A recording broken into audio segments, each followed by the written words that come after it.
ഇന്ന് നമ്മുടെ ബേബിയുടെ ഒരു ബർത്ത്ഡേ ആഘോഷമാണ് നടക്കുന്നത്. ഇതിനകത്ത് ഞാനും ബേബിയുടെ ഫോട്ടോ അടിക്കുന്ന ഒരു കൊളവാക്കുന്ന പണിയാണ് നിങ്ങൾ കാണാൻ പോകുന്നത്. വീഡിയോയുടെ എഡിറ്റിംഗ് പരിപാടിയും സൗണ്ട് കൊടുക്കലൊക്കെ നടന്നുകൊണ്ടിരുന്നപ്പോഴാണ് ഇശക്കുട്ടി കയറി വരുന്നത്. ഇശക്കുട്ടിക്ക് സൗണ്ട് കൊടുക്കണമെന്ന് ആദ്യമൊക്കെ ഞങ്ങൾ വേണ്ടെന്ന് പറഞ്ഞെങ്കിലും പിന്നെ ഞാൻ വിചാരിച്ചു എങ്ങനെ കൊടുക്കും എന്നുള്ളത് നോക്കാമെന്ന്. അങ്ങനെ അവൾ സൗണ്ട് കൊടുത്തതാണ് നിങ്ങൾ ആദ്യം കേട്ടത്. പിന്നെ പുള്ളിക്കാരി എന്നെ ചിരിച്ചതൊരു പരിവാക്കി. പിന്നെ നമ്മൾ ബിരിയാണിയൊക്കെ വെച്ചിട്ടുണ്ടായിരുന്നു കേട്ടോ. ബിരിയാണിയൊക്കെ എൻ്റെ തട്ടിക്കൂട്ട് ബിരിയാണിയാണ്, മട്ടൻ ബിരിയാണിയായിരുന്നു. അപ്പം പിള്ളേർക്ക് രണ്ടുപേർക്കും അത് ഇഷ്ടമായിരുന്നു. അങ്ങനെ വലിയ സെലിബ്രേഷൻസ് ഒന്നും നമ്മൾ ഉണ്ടായിരുന്നില്ല. പാപ്പച്ചിക്ക് വയ്യാത്തത് കൊണ്ട് നമ്മൾ ഡെക്കറേഷനോ അങ്ങനെ ഒന്നുമില്ല. പിന്നെ ഈമക്കുട്ടിയുടെ ബർത്ത്ഡേ ആണെങ്കിലും ഇഷമ്മോക്കാണ് സെലിബ്രേഷൻ്റെ ഭയങ്കര ഒരു ആരവമുള്ളത്. അപ്പോൾ അവളെ സാറ്റിസ്ഫൈ ചെയ്യിക്കാൻ വേണ്ടിയിട്ട് നമ്മൾ എന്തൊക്കെയോ ഇച്ചിരി ചെയ്തു. പിന്നെ നമ്മൾ വലിയ കേക്കൊന്നും മേടിച്ചിട്ടില്ല, വളരെ ചെറുതായിട്ട് 1 kg ഒരു കേക്ക്. കാരണം ഷുഗറും എല്ലാവർക്കും ഷുഗറും പിന്നെ പിള്ളേർ അധികം കൊടുക്കാൻ പറ്റില്ല, 2 പേർക്കും അലർജി ഉള്ളത്. അതുകൊണ്ട് പിന്നെ നമ്മൾ ചെറുതായിട്ടൊരു കേക്ക് മേടിച്ചു. അങ്ങനെ ബിരിയാണിയൊക്കെ കഴിച്ചു. വൈകുന്നേരമായി നമ്മൾ കേക്ക് കട്ട് ചെയ്തപ്പോഴത്തേന്.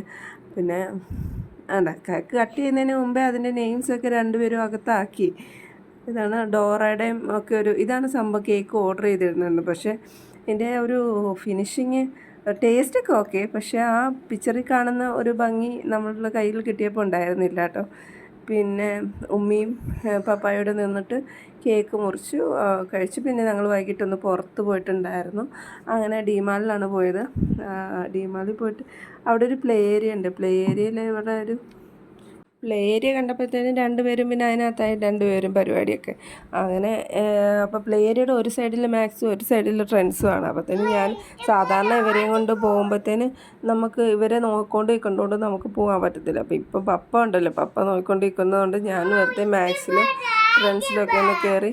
പിന്നെ 2 പേരുടെയും ബർത്ത്ഡേയുടെ ഉടുപ്പ് നമ്മുടെ വാവിൽ ചെയ്ത ഉടുപ്പാണ്. അതിന് എങ്ങനെ ഉണ്ടെന്നൊന്ന് കമൻറ്റ് ചെയ്തേക്കണേ. നിങ്ങളുടെ അഭിപ്രായം കമൻറ്റ് ചെയ്യണേ. പിന്നെ ആരെങ്കിലും ബർത്ത്ഡേ സെലിബ്രേഷൻ ഇതുപോലെ ഉടുപ്പ് ആവശ്യമുള്ളവർ നമുക്ക് വാട്സപ്പ് ചെയ്താൽ മതി. പിന്നെ ഈ പ്ലേ ഏരിയയുടെ സൈഡിൽ തന്നെ നമുക്ക് ഐസ്ക്രീം ഉണ്ട്. അങ്ങനെ 3 പേരുടെ പപ്പായും പിള്ളേരുടെ ഐസ്ക്രീമൊക്കെ കഴിച്ചു. ഇഷമോക്ക് നല്ല അലർജി ഉണ്ടായിരുന്നു. പിന്നെ കേക്കും ഐസ്ക്രീമും മിഠായി എല്ലാം കൂടെ അവൾക്ക് നല്ല കഫക്കെട്ടൊക്കെ ആയി. മിക്കവാറും നാളെ പനിയൊക്കെ ആവാനുള്ള ചാൻസ് ഉണ്ട്. പിന്നെ ഇമ്മക്കുട്ടിക്ക് ഐസ്ക്രീം വേണമെന്ന് പറഞ്ഞ് കരഞ്ഞപ്പോൾ പിന്നെ മറ്റേക്ക് കൊടുക്കാതിരിക്കാൻ പറ്റാത്തതുകൊണ്ട് തന്നെ നമ്മൾ ഐസ്ക്രീം കുറച്ചിട്ട് കൊടുത്തു. അങ്ങനെ ഐസ്ക്രീമൊക്കെ തിന്ന് ഇനി ഇമ്മക്കുട്ടിയാണെങ്കിൽ ഇമ്മക്കുട്ടി ഓരോ ഈ കളിക്കുന്ന ഭാഗത്ത് കയറുമ്പോഴത്തേനും ഒരു ഫോട്ടോ ഒത്തേ എന്ന് പറഞ്ഞിരിക്കുക. അങ്ങനെ ഞാൻ ഓരോ ഫോട്ടോ എടുക്കുക. ഇതിപ്പം കുറേ കുട്ടികൾ കുറച്ചുകൂടെ ടൈം ആയപ്പോഴത്തേനും കുറച്ച് കുട്ടികളൂടെ വന്ന്. അപ്പം ഇമ്മക്കുട്ടിക്ക് കുട്ടികളെ കാണാൻ ഭയങ്കര ഇഷ്ടമാണ്. പിന്നെ അതൊക്കെ കഴിഞ്ഞിട്ട് ഞങ്ങൾ റെസ്റ്റോറൻറ്റിൽ കയറി ലെമൺ ലീഫിൽ കയറിയിട്ടുണ്ടായിരുന്നു.